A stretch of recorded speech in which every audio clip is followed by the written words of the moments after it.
Future Fossils, Michael Garfield, here with Mark Henson, the living legend, the visionary artist.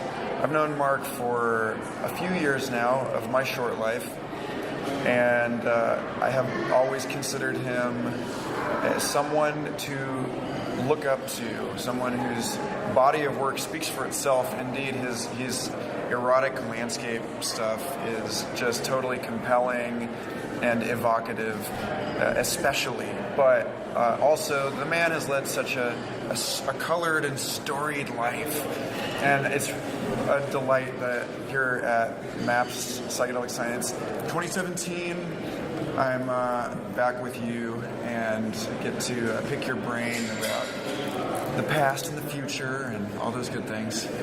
Well, I hope I don't disappoint after that build-up. So ask me some questions, and we'll see what comes out here, and whatever drips of enlightenment I can leave laying around, that will be good.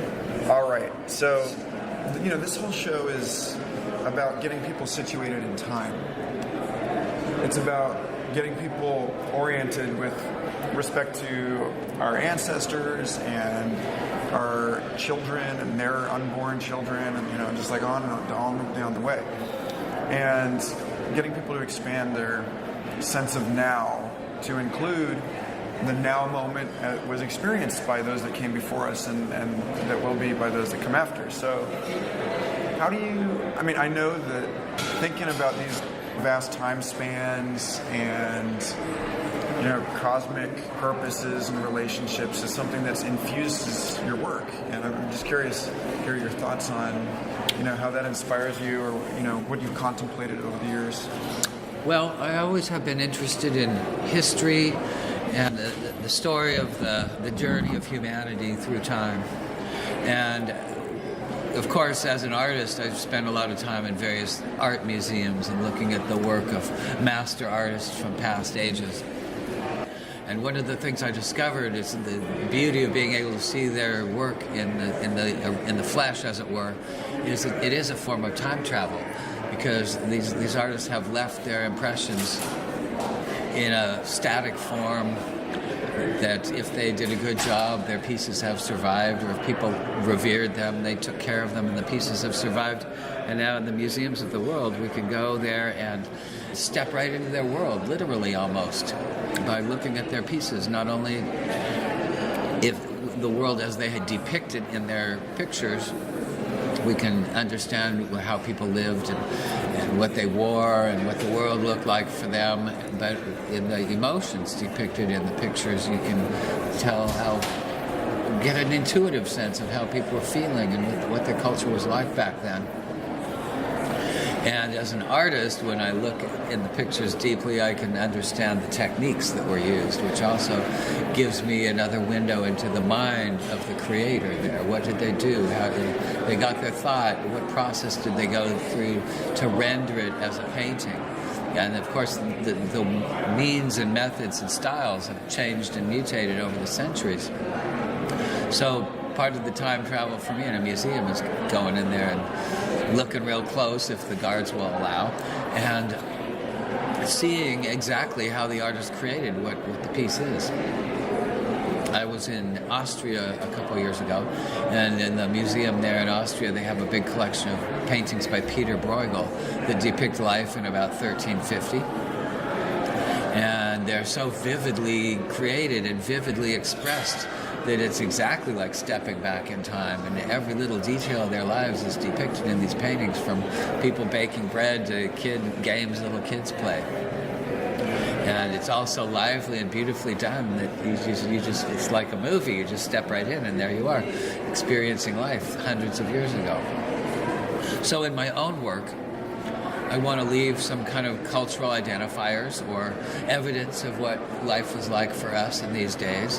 And I do try to create my pictures in a quality way, using good materials, and I take my time making them so they'll last, in the hopes that they're treasured enough when I'm not here, that people will be able to still experience the magic that I imbue them with, both in my themes and depictions of our culture. And the idea being that the pictures themselves are time travelers. They get to live on when I'm gone and share the magic that is in them will continue to emanate and create ripples in culture of goodness is my intention. Get people thinking and stimulate their minds as well as their hearts.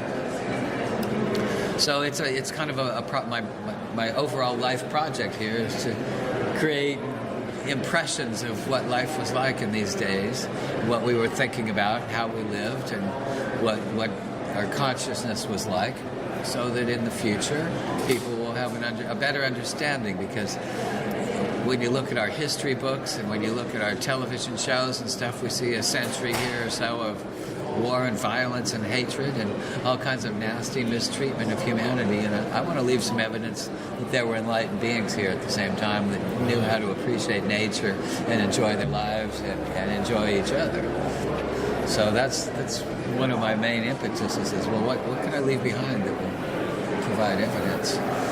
Dang, I remember when we were boothed with one another at the MAPS conference in 2010, the first one that they did, officially in this vein. I was painting out outside the booth, and you came up to me and you said, "So, how do those paint pens hold up under years of sunlight exposure?" Right. So hey kid, are you actually thinking about the long term with this work or not? And at the time I wasn't even varnishing my stuff afterwards. So that's cool. Like, your influence in my life has always been, I think, to trend towards that kind of long-term thinking. Well, a lot of artists, the concern about materials isn't a big deal to them. They're the immediacy of the moment and the immediacy of the creative act is what's important to them and not the actual result. And to me, they're all kind of equally important. And my pictures take me a long time to paint. And I figure if I'm going to spend the time, I might as well make them stick around. Right? I can appreciate the Tibetan monks who will spend a month with their sand paintings and create a beautiful mandala. 10 guys working for a month make a beautiful thing, and then it's around for a few days, and then they blow it away.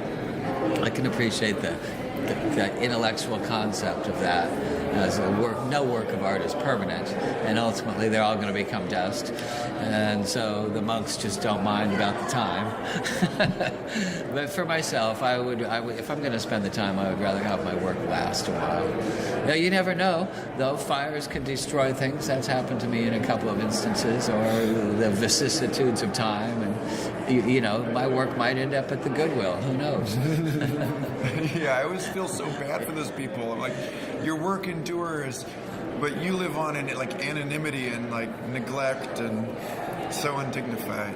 But so well, it doesn't really matter for myself if I'm known or famous or anything, because I'll be gone. And so it doesn't.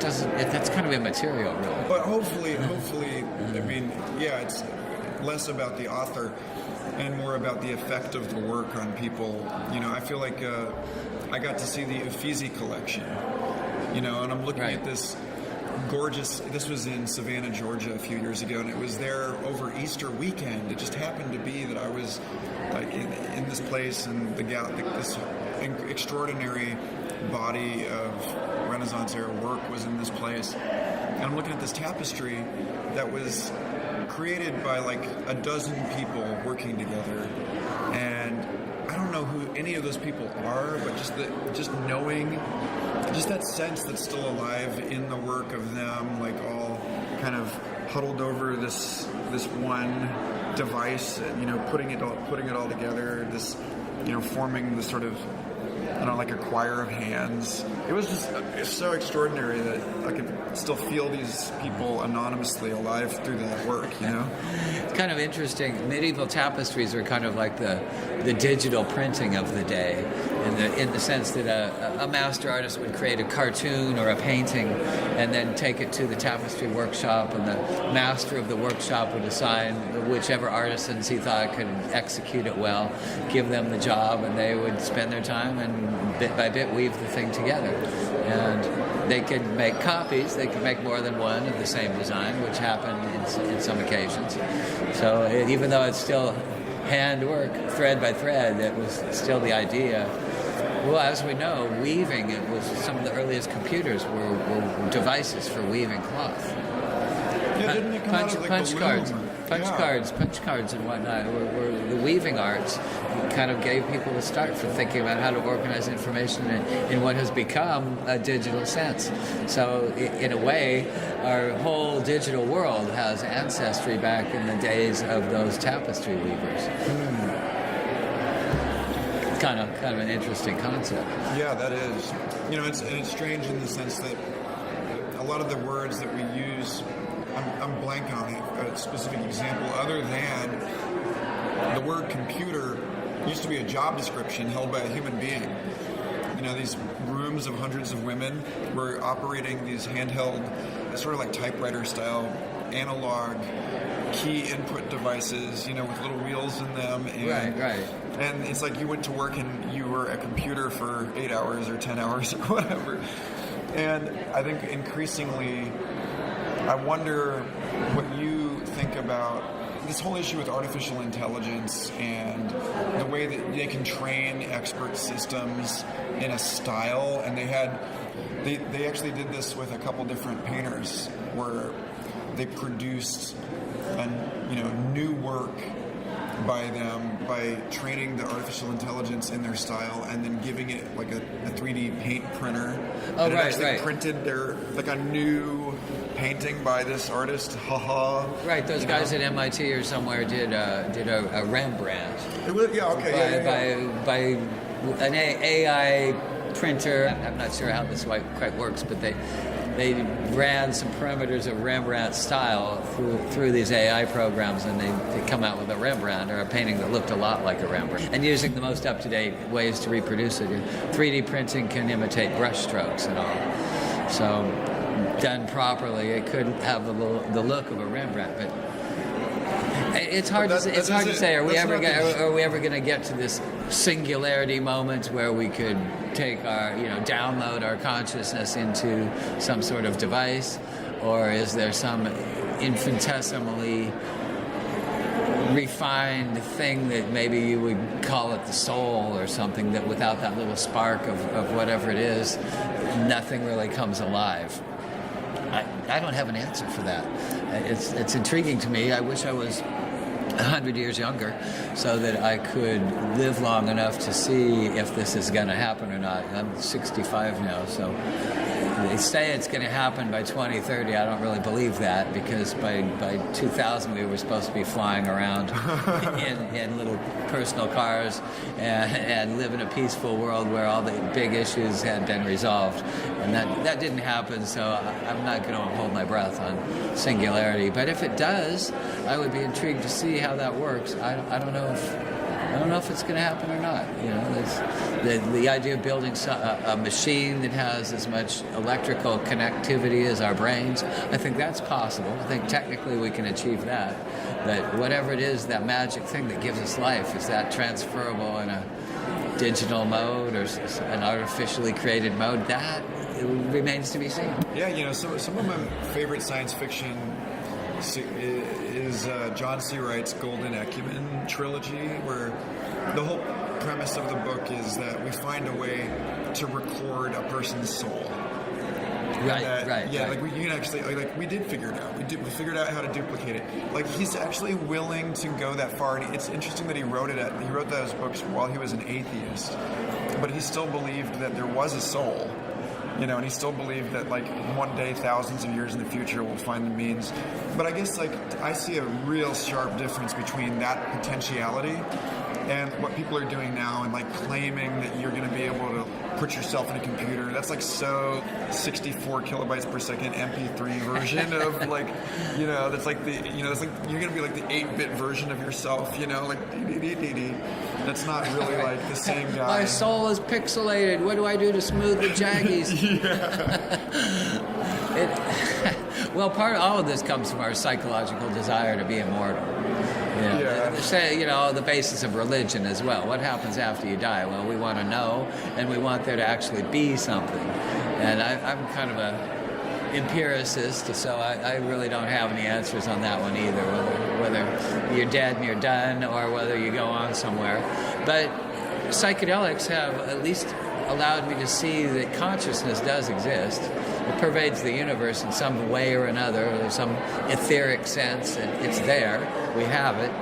That can't be denied. It comes from somewhere. That can't be denied. I don't have any kind of a clue where or how it works. But it is there, and so if we could ever unravel that mystery, I'd be really excited to find out what happens and see how that works. But maybe part of life is it's supposed to have a bit of mystery. That if we scientifically understood everything, we'd come to a static place, and our evolution as a species would stop. I don't know. I don't think we can understand everything. I don't think it's possible because. And I might as well go out on a limb and say that this was granted to me in a psychedelic experience also years and years ago, but nonetheless that I felt like I had this encounter with, some sort of luminous aerial entity. I'm not going to call it a UFO or whatever, but like something that was, in the sky and like caught my attention and was like, hey, I'm going to tell you about how the universe works geometrically. If you pose a question as a triangle, the resolution, you add a dimension and it's a tetrahedron. And then there's a 4-dimensional resolution to the question posed by that tetrahedron in 3 dimensions. And it goes on forever and ever. And you just, like, every time you answer the thing by resolving the paradox, by adding a dimension, there's the opportunity to add even another dimension. And it's just bottomless because you're not actually building out. It's not like there's a wall. You're building in, you're just getting more and more complex inside the universe. How many mirrors are reflecting back in the mirror room? Yeah. So that makes sense to me, that really, if you want to talk about it, it's like we're not supposed to figure it all out. It's totally not. We're coded into the fabric of it. There's also the idea that, our brains are little. How much brain power do we actually have? Could we, if there was a God and God created everything, the intelligence required to do that is so much more voluminous than whatever fits inside our craniums that for us to try to understand it is hopeless. That would be like, can amoeba understand how to play chess? Well, it might be a little tough. Or maybe they can, and we just need to, we would have to just find a way to, translate. There's certainly quite a lot of, if you want to talk about it in this way, and I think you got to be careful doing it, but talk about computation that the atoms of an amoeba are doing just in order to exist, then I bet you could, find some way to turn, that's another really good one, Greg Bear's novel, Blood Music, where this guy figures out that each of our blood cells is processing this DNA. It's examining its own, editing its own DNA all the time. And if you turn that into a computer, then you might be able to make each individual blood cell in your body as smart as Mark Henson. And then you got a whole civilization of blood cells in there. Well, there is the theory of cellular memory, that each cell remembers all of the genetic changes all the way back to the first life form.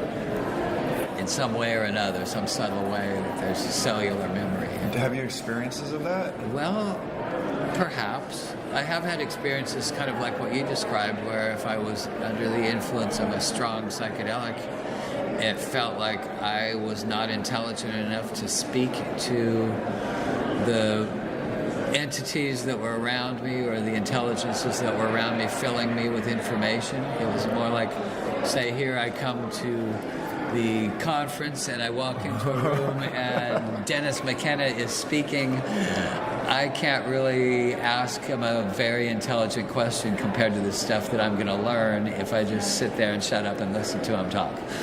And so it's kind of like that, where some of my more enlightening trips, it was more like I'm kind of just in awe of the flow of information all around me, and what I should do while I'm in that position is absorb as much of it as I possibly can, and just shut up and pay attention. Yeah. So that there is something there to that, I think, actually.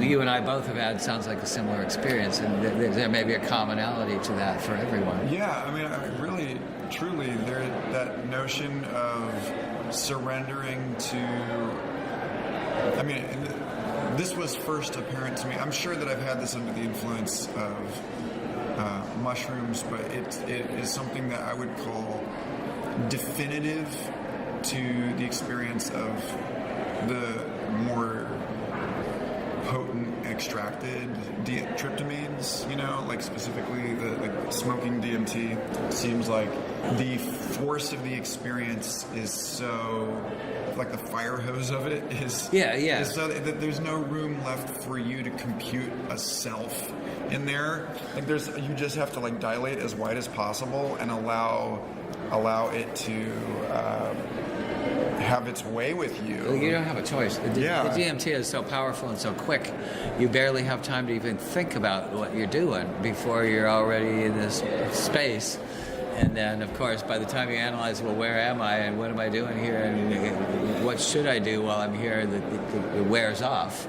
And you come the real world or whatever, this outer world rematerializes and you're back here again. Whereas I found with LSD or mushrooms that the duration of the experience is long enough that while you're there, you can, I think, actually receive more information and consider a little bit about what it is you're getting and what you might want to remember before it all goes away.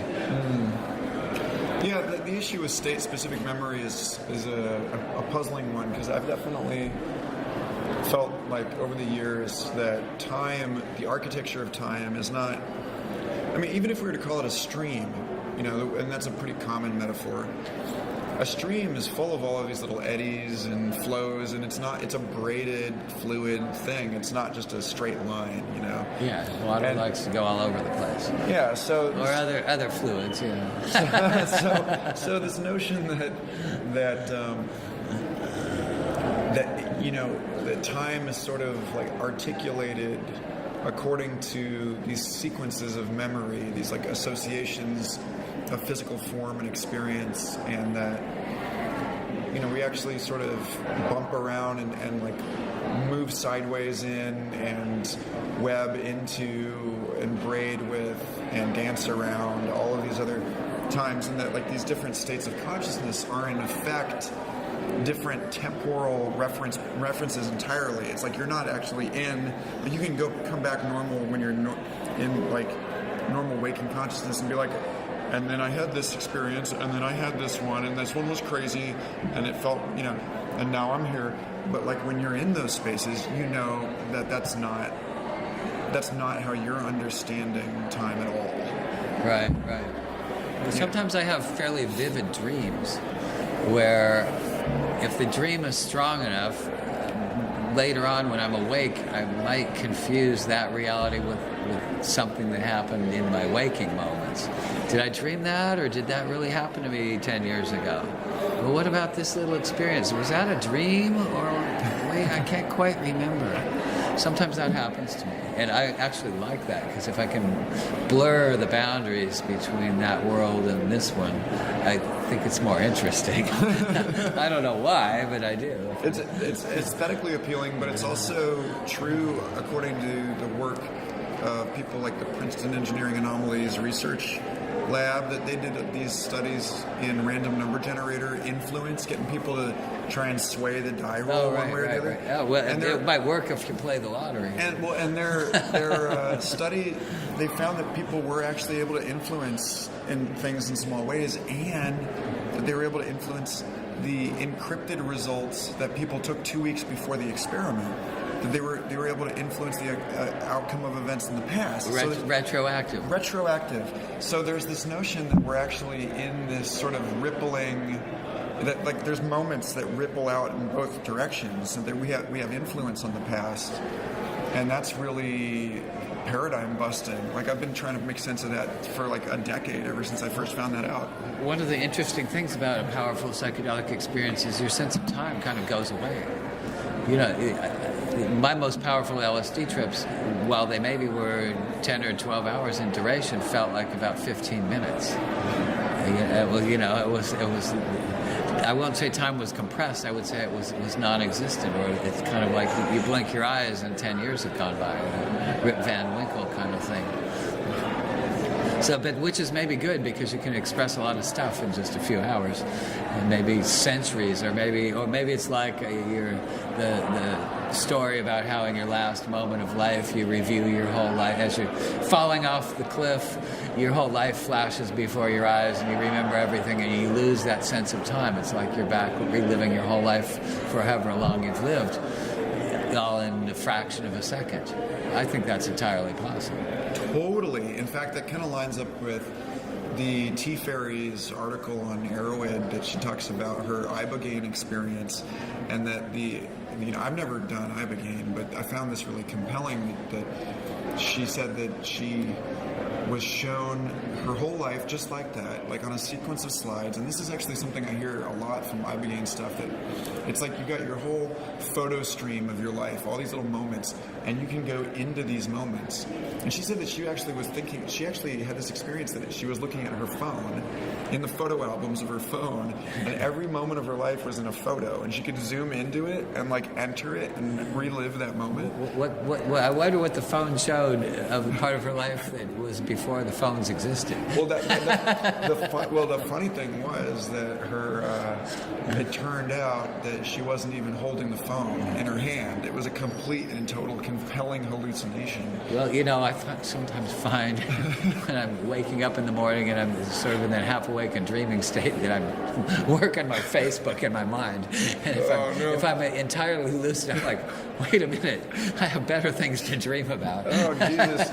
Yeah, right after I really felt sort of invaded, or I felt weird or uncanny about back in a couple years ago when I was beta testing Google Glass, and not long after I obtained my Google Glass and had started wearing this computer on my face, I started dreaming about it. I started dreaming, and in my dreams that I was wearing the Google Glass in my dreams. Right. And I was like, whoa, this is getting too real.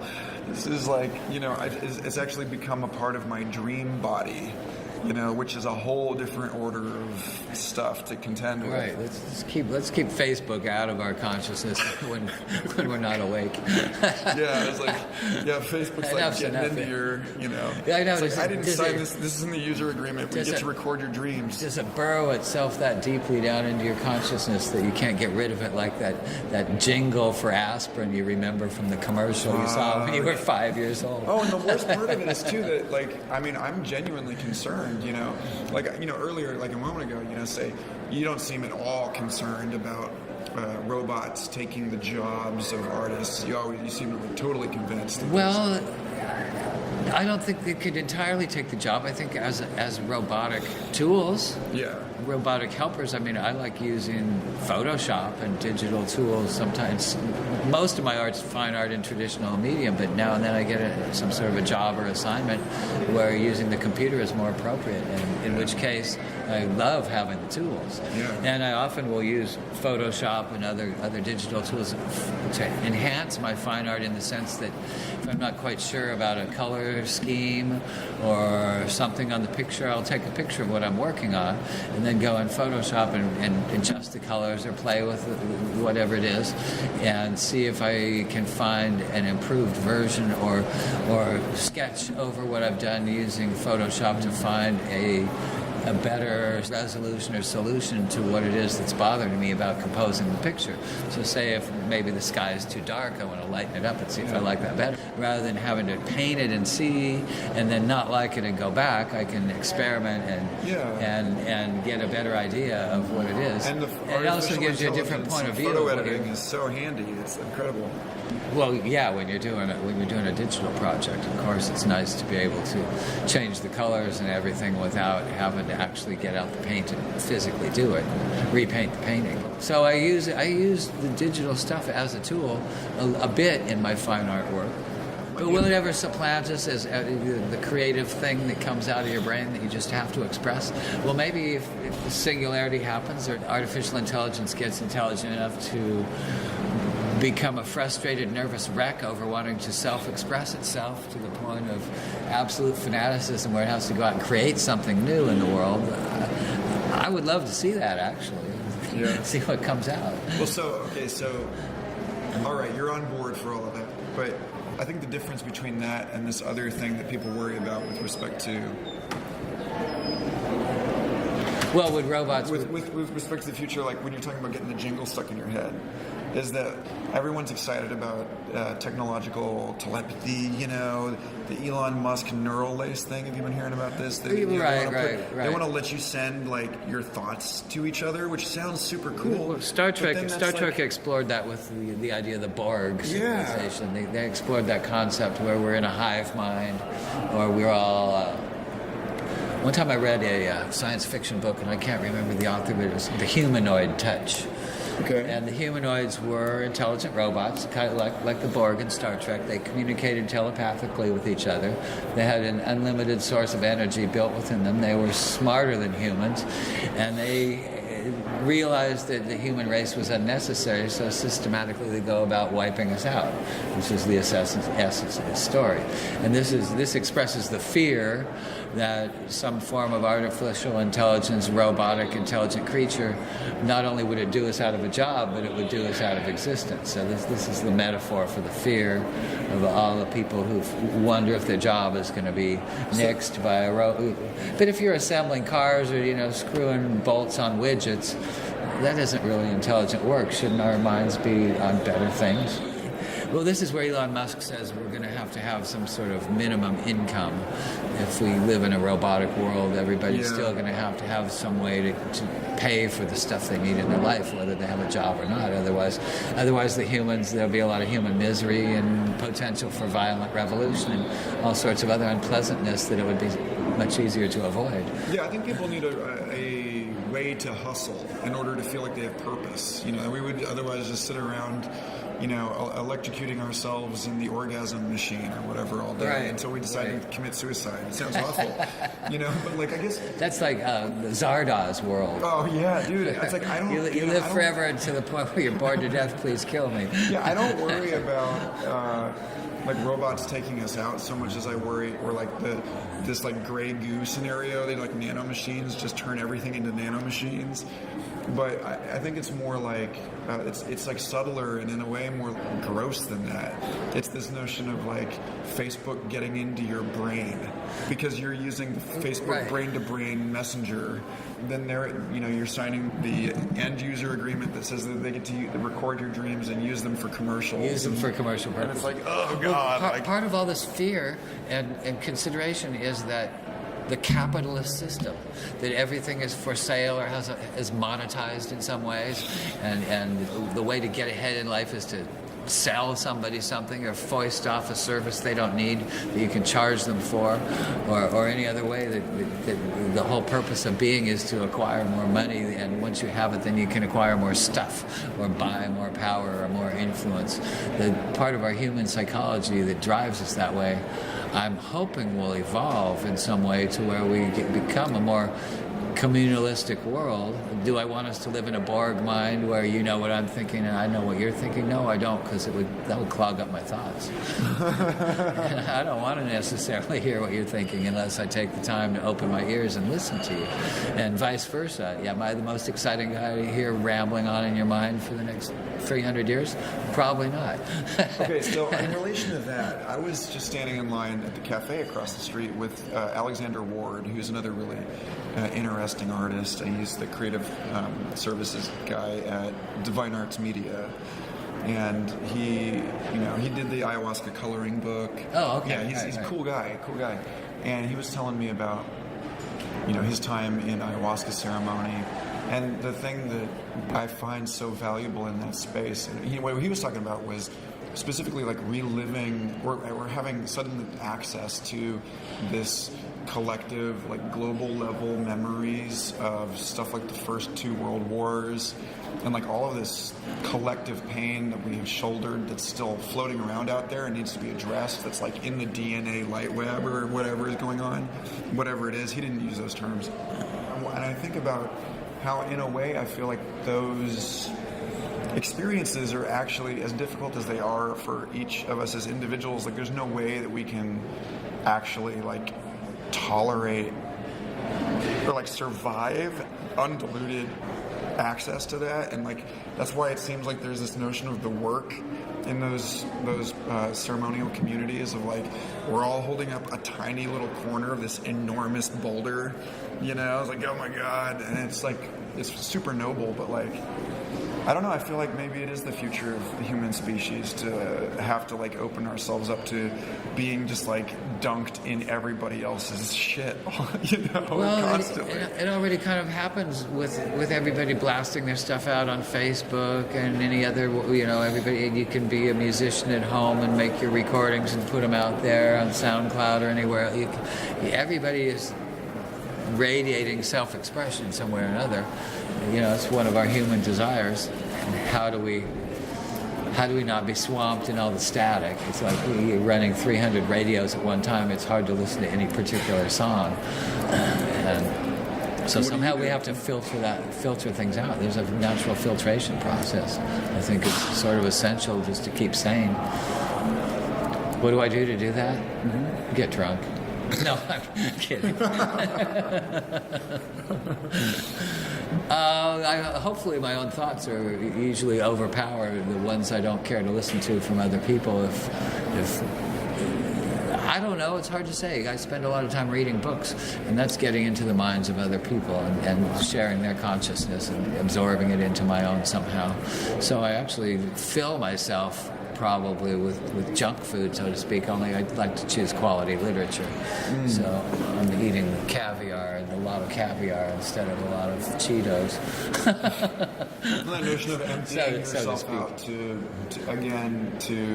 be taken into and become that thing.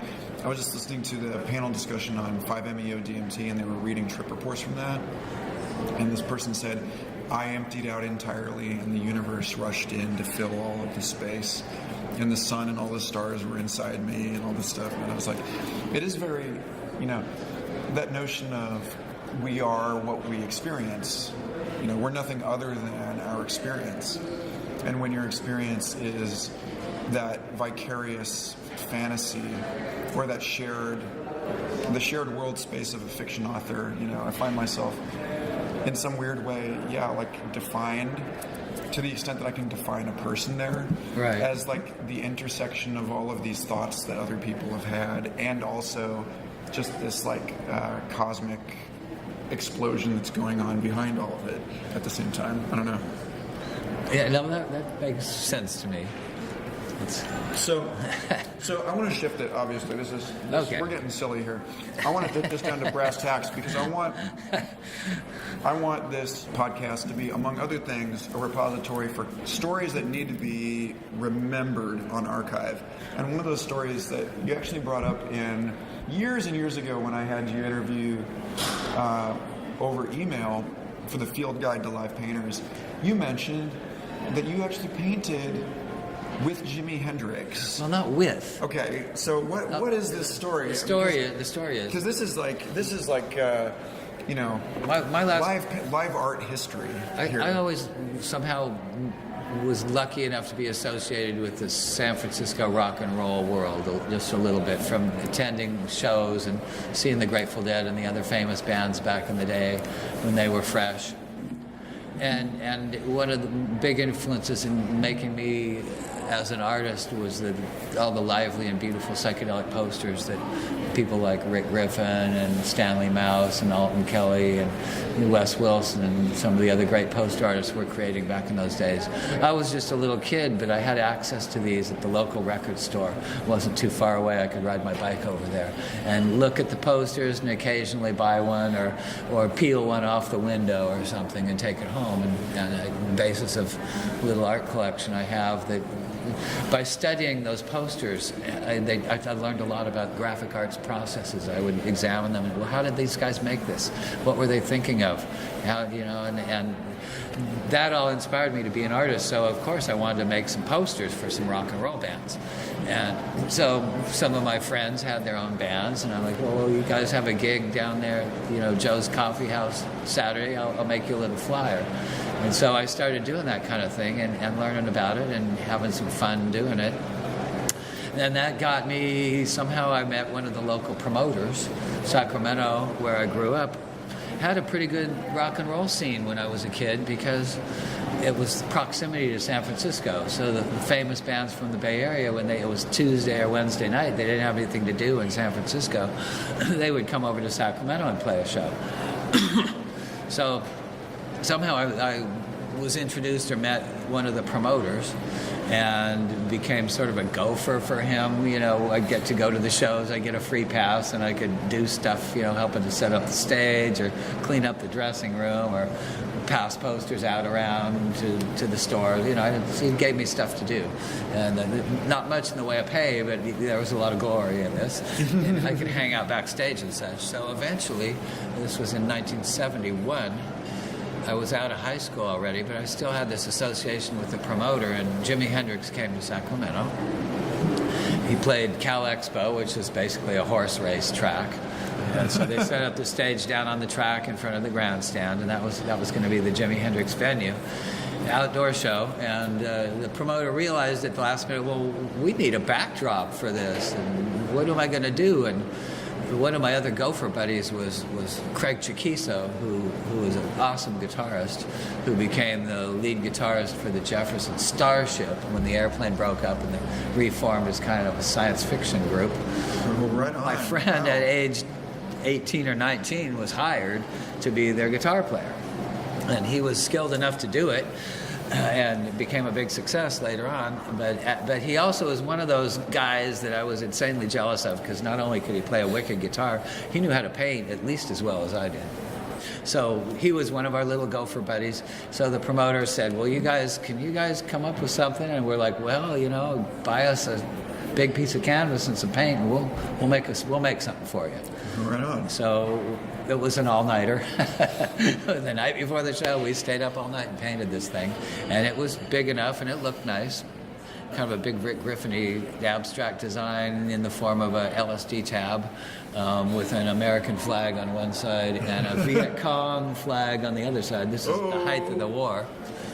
Subversion. And you maybe can find some videos or little pictures from that Sacramento show where you see little bits of it in the background. I have not been able to locate a picture where you see the thing in the entirety. Wow. So I can't offer that up for anybody. But while we were there, the show, of course, started, and we were done with our painting and stuff, and they were short on security guards, so the promoter kind of assigned us the job of being security guards and gophers. So when Jimi Hendrix, before his set, I got a chance to hang out in the dressing room and shake the man's hand and chat with him for a second and move a few amplifiers around for him. And then the promoter said, well, the crowd's pushing on the stage a little bit. The stage was about 6 feet high. Pushing on the stage a little bit. You guys go out there and push everybody back 5 feet. So we put on these little armbands and went out there and pushed everybody back 5 feet till we were right in front of Jimmy, and then we turned around and enjoyed the show. That's awesome. Which was a magical moment. As you can tell by my story, I remember it quite vividly. So my little experience with him making a backdrop was pretty cool. I don't have a lot of evidence of it.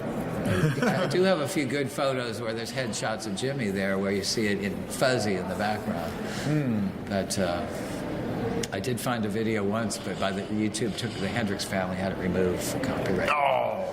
Yeah, so Dude, maybe I could write them someday and be like, hey, try to guys. get that to come out. I don't know. Yeah, that's funny. That's like, I was just... Hollywood is so weird. Like, Moshe Kasher was here filming his show Problematic for Comedy Central. Is that who that guy was? Yeah. Oh, okay. Yeah, I don't know shit from Shinola. He came through my booth and picked something up, and I yelled into the camera, "Get a shot of that! Yeah, hold that picture up." Well, that's the thing is that when I asked them what was going on and I volunteered, I was like, yeah, I'm happy to talk to you guys if you want, to have a different perspective, because that's what I promised to offer you. Than these clinical researchers or a random stoner guy, which is what they told me they had. And I was like, oh, good.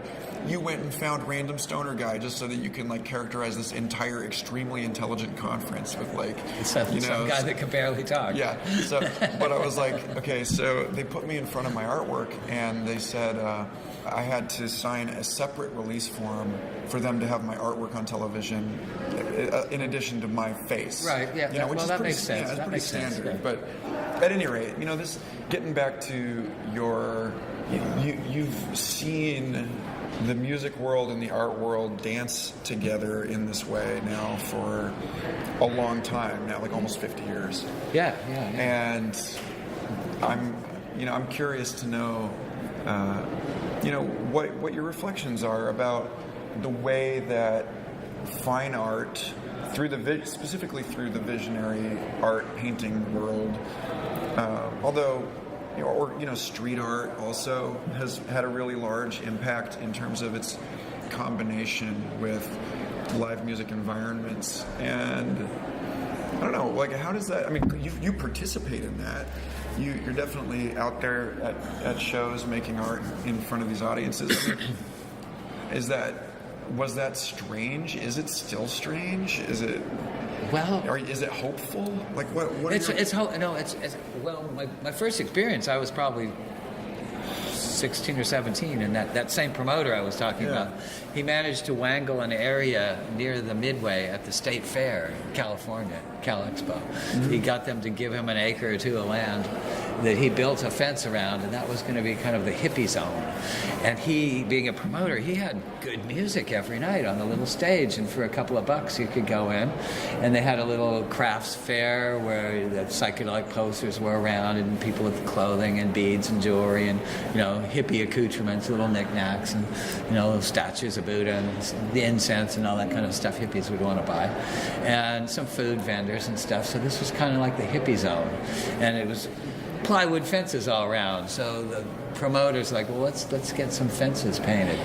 And so we had a little contest for a few little prizes. People could paint up the fence. He had some paint and everything. So we got, I'd tell all my friends and people that would come to these shows every night, get them a paintbrush and a bucket so we could decorate these fences. So this is kind of the live painting thing. And there was another little venue, I guess it was an old bowling alley or something, got turned into a concert hall, all ages. They let all the little kids come in because they weren't serving alcohol. And they had a mezzanine floor that was pretty big where the light show guys were set up. Those days you had projectors that would project lights down to the stage to decorate the set in the place. For like liquid light? Yeah, oil yeah, shows? yeah, that kind of stuff. And this huge area was kind of an open dance area up there, and they had painted the walls black and had black lights all over that room. The only illumination was black lights. So right away, we would start bringing fluorescent paints and crayons and whatever we had that was fluorescent to there and hang out in that room all night listening to the music and drawing on the walls. And we weren't the only ones. Lots of other kids around town were doing that. So eventually that whole room was the blacklight room with crazy decorated wall art. So that's kind of, for me, the precursor of what today they call live painting. And it went away for a long time because the concert world became much more corporate and became more monetized. The hippies sort of faded in the background, and concerts and music production became a business. And as the business part became, the money and the numbers and all that stuff became important, they dropped the light shows eventually. They didn't have those after a while. It was just a concert with maybe, spotlights, and a lighting designer would, make the colors change and stuff on the band, but nothing like the liquid light shows. That stuff all kind of went away for a long time, and then we had punk and disco and a bunch of other musical movements that weren't related at all. But jam band music and the electronica world started evolving, and I have to, even though it's not necessarily my thing, I have to credit the rave culture with reviving the visual arts, because a DJ on a stage looking at his email, playing his music on the computer is not visually very exciting. And so what do you do to compensate? Well, you got to make the rest of the room interesting. So people started building art installations and doing live painting and coming up with other newfangled forms of projection art and videos and all kinds of stuff. So the audience would have something to look at while they're all stoned out enjoying the electronic music. In the old days, watching the band was, watching their fingers move on the instruments was a big part of the interest. And without that, we'll watch the colored lights instead, and watch a guy would come show up with an easel and a canvas or something, or paint on the walls, and that would be part of the show. So the whole idea got revived in the last 20 years by younger people who grew up in the electronic music world, and that, of course, morphed over to the live music world as well. I still go to live music festivals and sometimes paint live, and there's usually a crew of other guys that do too. And well, of course, we discovered this was a way to try to wangle free passes and other forms of VIP status, and if you need to find a girlfriend, this is a great icebreaker, because you'll get some admirers coming around, and it's easy to talk to them when they're telling you how great you are and stuff. So well, you got so me wondering. there's and being part of the show, of course, is always a lot of fun. It's more fun to be on the stage doing something fun, so to speak, than just watching. At least to me, it was. You've got me wondering this issue of the gap years where it was more stripped down, more just about the music on stage, and wondering, part of it is what you're saying. Part of it is that the DJ is sort of a visually boring thing. But then part of it is that it's like am I wrong? It seems like it might have something to do with the drugs. That there's a, like Richard Doyle at Penn State University talks about, if instead of calling them psychedelics, we called them ecodelics because of the way they specifically raise awareness of all of the environmental factors. They, aware of one's place within like an ecosystem. I think there's a factor to that, because the punk rock world, they like alcohol a lot. If you went to a punk show, there's often, alcoholic rowdiness going on, bottle throwing and fights and people yelling and screaming and passing out and barfing in the bathroom and stuff. And in the disco age, cocaine was the number one drug, which isn't really very inducive to art making. You're too jittery to really concentrate. and in the same way, for looking at art, you don't really want to sit around and contemplate a picture. You want to run around and drink more and dance and stuff. And so the age of disco and punk, like I said, this stuff kind of fell by the way. But in the electronica kids, they were all into psychedelics. MDMA came around, and they liked mushrooms and LSD and the various things now. And DMT came, an interest in psychedelics revived. And rightly so, because they are the most fascinating drugs, I think, as far as elevating consciousness goes. Yeah, so like an expanded. So I think we're in kind of a psychedelic revival. I think the 60s, there's a backlash. The hippies scared the rest of the world a lot. This culture war we talk about started with the hippies because they presented an alternative form of living that the business world and the economic world and the capitalist world were scared of, because it disavowed or devalued their model. Hippies didn't care about making money. Hippies didn't care about fashion.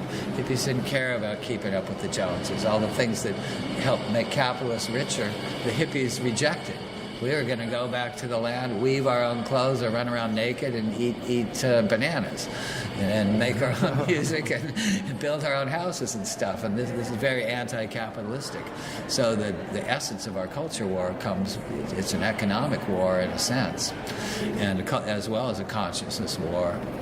And the psychedelic drugs, if you have a good psychedelic experience, you realize that the beauty of a sunset is of more importance than a pallet full of dollar bills. Or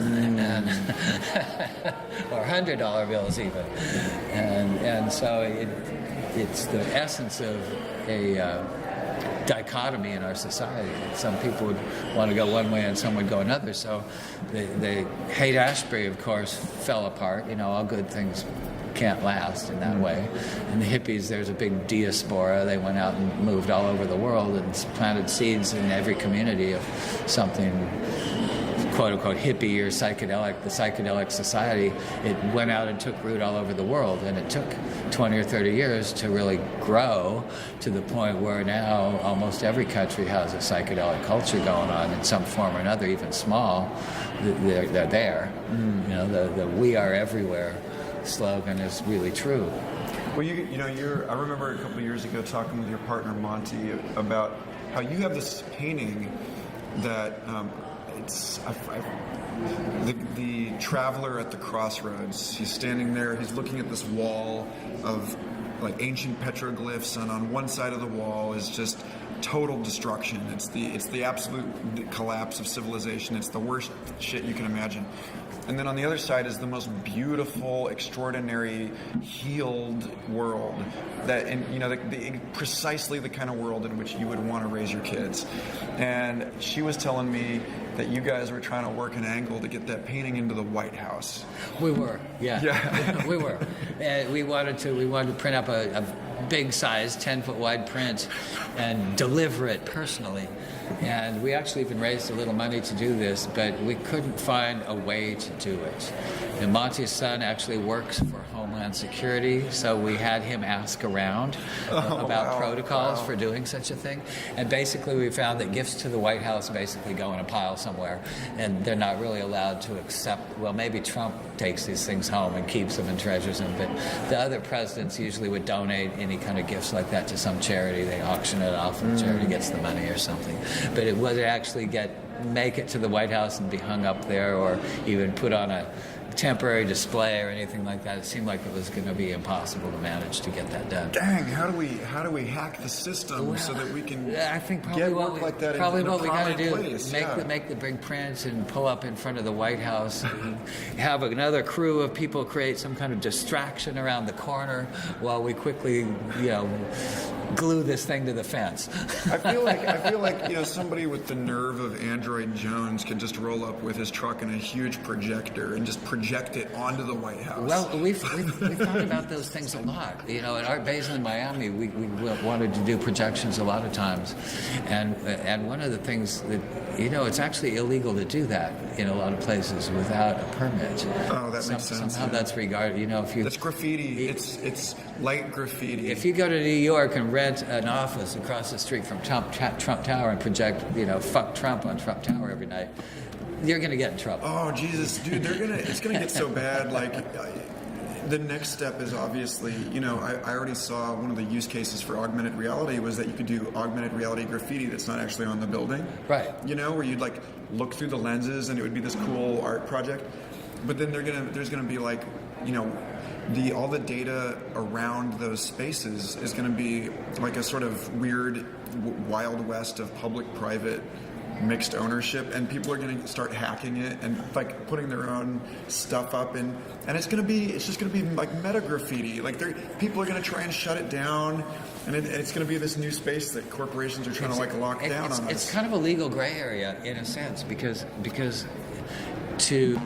for vandalism of private property, there has to be actual destruction, or public property. Something has to be damaged, and. Alex Schaefer, an artist in Los Angeles, he likes to paint on the streets of LA. He takes his easel out on the street corner and paints what's in front of him, literally. He's a very good artist. He's an art professor down there. But one of his pet peeves is the corporate world.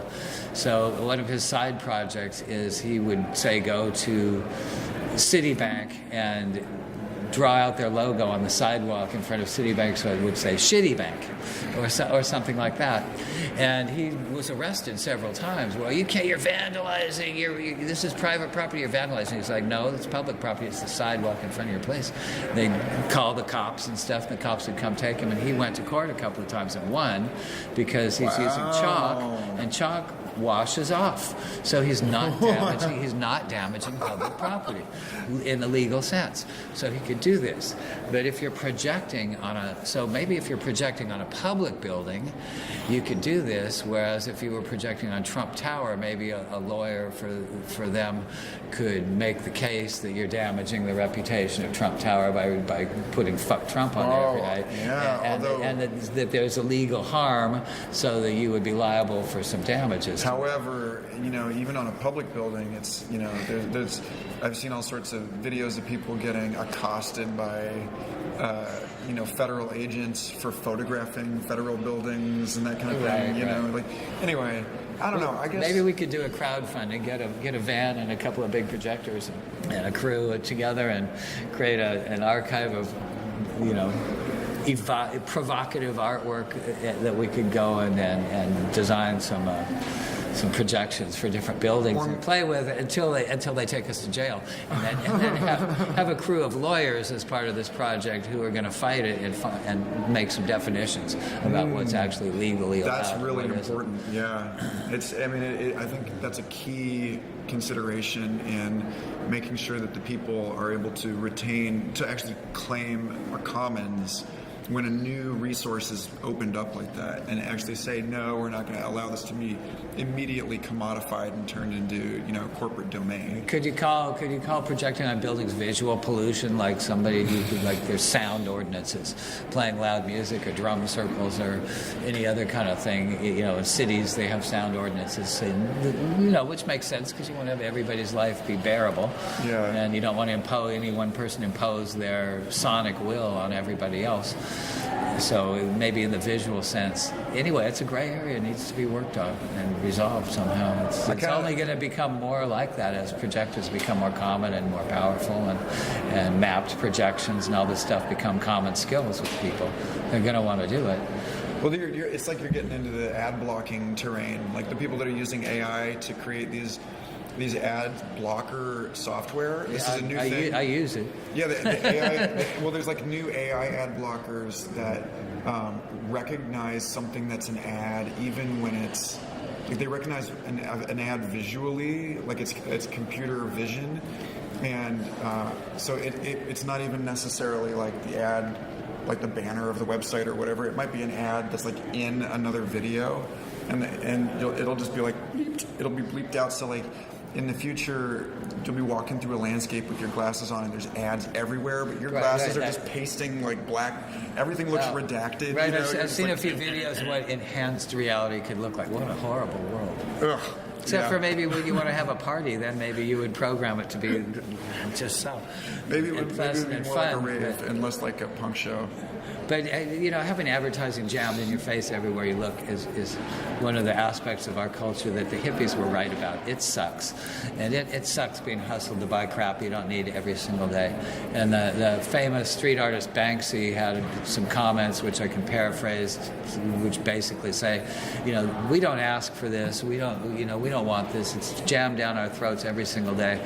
We have an equal right to fight back by defacing it, destroying it, removing it, painting it over, or anything else, putting our own art on top. We have just as much right to take the public space, and we should, and take it back. So, for instance, there's an artist I think he's in New York, and the bus stops around the cities of the world and the states have big advertising placards, a glass case where ads for fashion stuff get put in all the time. And while you're waiting for the bus, do you really want to look at somebody in their underwear? Well, I don't know. But so he creates keys. He somehow gets the master keys to these, and by hand he'll make a key that unlocks these cases. So for $20 or so, you can buy a key for the city you live in.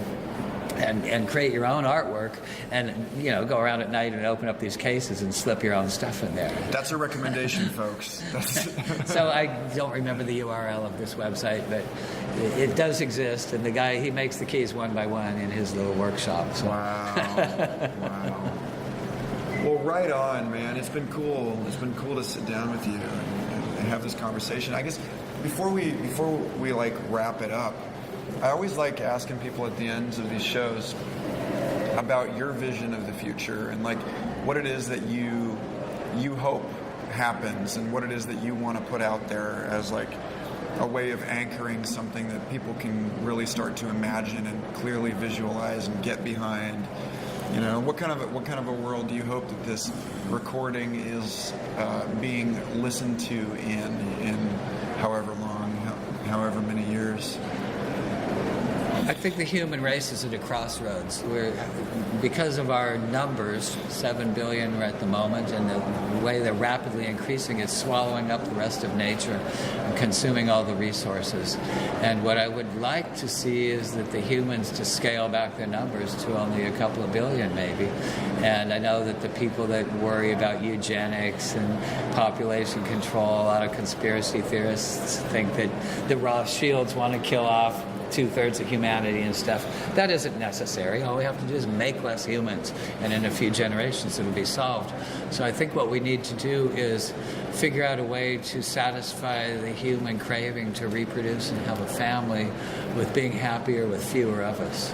Somehow we have to come to a situation where we don't feel the compulsion to have big families, and that women are better educated, and that everybody has a better living, because in agrarian societies, having a big family was your social insurance. So I think as we move towards a global unity, I think we do need to take care of the children and take care of the old people as a society rather than as individual family units, and overcome this need to have so many of us. That way we could give nature a break so the animals could repopulate. We could stop driving different species extinct, and the oceans could repopulate with fish, and the forests could grow back, and I think we all could have a better life if we choose to do this.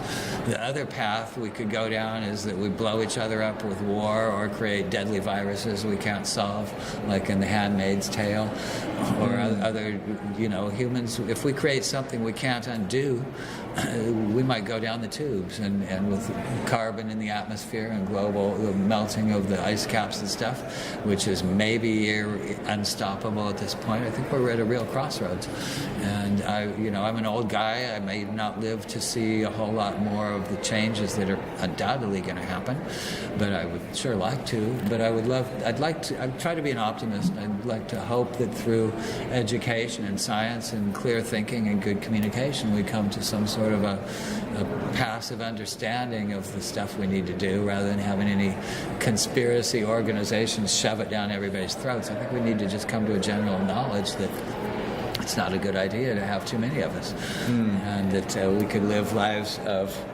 creativity and have better lives rather than just more and more and more. Do you think that maybe that kind of, like you said, the agrarian life incentivizes a large family? Well, right, because you're only, and if you're in a warlord society where there's no, the conservatives will say, well, government shouldn't take care of you. You should, in America in particular, the rugged individualism. You can do it on your own, and if you don't do it on your own, you're just a lazy ass. That's kind of, how a lot of our Republican friends and quote-unquote conservative thought follows those lines a lot. Get rid of all social help or anything. Well, it doesn't really work that way. Humans have always needed each other, and we've always, even in agrarian societies or caveman society, small tribal units, the tribe took care of its members. But within the last few years, for the first time ever, we were able to create with laboratory fertilization methods the 3-parent baby, where it's like the egg and then the mitochondria and the sperm are all coming from different places. So that's a big deal, because that means that that we might be on the verge, especially with the new gene editing technologies. We could have 3-parent, 4-parent families where it's a dozen people are all going in on one kid. Right, or by genetic modification we could create the Ubermensch or something. Yeah, I'm sure people are going to play with that. But just the notion that maybe what's missing, maybe the reason we feel like we need to have, this, it's the nuclear family is a huge piece of this. And this, maybe if the culture shifted so that we felt like we were living more communally with one another, and we were more open emotionally with people, and more just this notion of the tribal identity that's starting to reassert itself through electronic culture and all this stuff. If we live in a world where people take care of each other and care, rather than, then it's different. Then the village raises a kid, but it's not just the village raising the kid of these two people. It's like everybody goes in on the futures market is we're all going to contribute DNA to so and so, and then that's our kid, And we're all super busy, so it's good that we have to timeshare a kid. All that's quite interesting, but we don't really need to do that. Sperm meets egg is good enough. But Yeah, fair enough. But on the other hand, the scientific desire to create, bigger and better, new, improved versions of us, I don't think that's going to go away. And there might be a transition stage where that being actually gets created, and then all of us obsolete models have to worry about being pushed off into the evolutionary backwater. Oh no, they'll take good care of us. They'll take good care of us as we, age out. I'm sure. I hope so, because the conservative model is let them die, take away their health care, and just let them rot.